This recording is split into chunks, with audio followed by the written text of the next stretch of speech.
भागवत जी के पंचम स्कंद के 19वें अध्याय का 21वां श्लोक कहता है। क्या कहता है? ध्यान पूर्वक श्रवण करेंगे।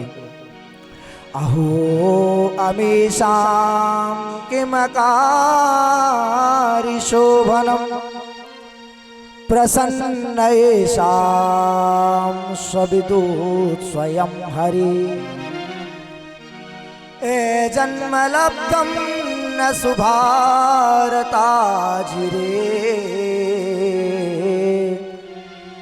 मुकुंद सेवोपयकं स्पृहाहीनः।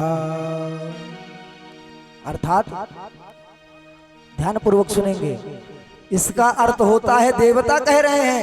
देवता क्या कह रहे हैं?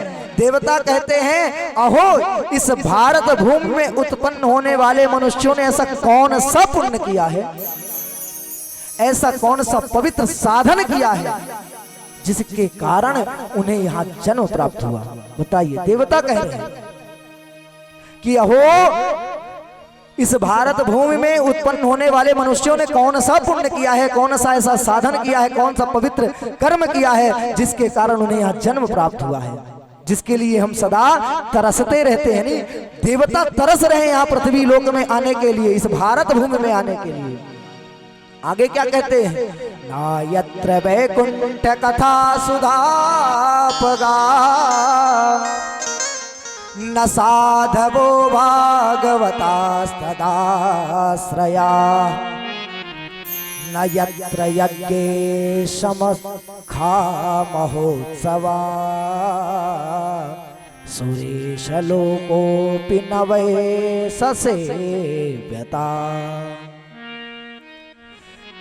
अर्थात देवता कह रहे हैं, जहां भगवान की अमृतमयी कथा सरिता नहीं बहती है, जहां भगवान के भक्त संत महात्मा निवास नहीं करते हैं, जहां यज्ञादि महोत्सव के द्वारा भगवान श्री हरि की आराधना नहीं होती है, वह यदि ब्रह्मलोक क्यों ना हो वहां निवास नहीं करना चाहिए।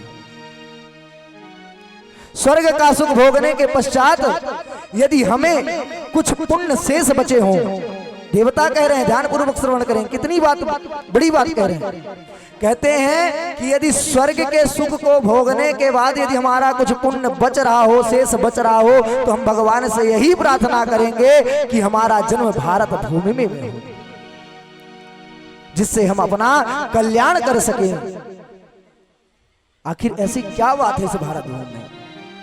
रखा क्या है इस भारत भूमि में कि स्वर्ग के देवता भी तरस रहे हैं, स्वर्ग के देवता भी यहाँ आना चाह रहे हैं, उस स्वर्ग को छोड़कर, जिसके लिए हम कहते हैं कि भाई स्वर्ग मिल जाए, भगवान का लोक मिल जाए, हम ये चाह रहे हैं, और देवता ये चाह रहे हैं कि हम इस भारत भूमि में जन्म लें। ऐसा है क्या भारत भूमि में?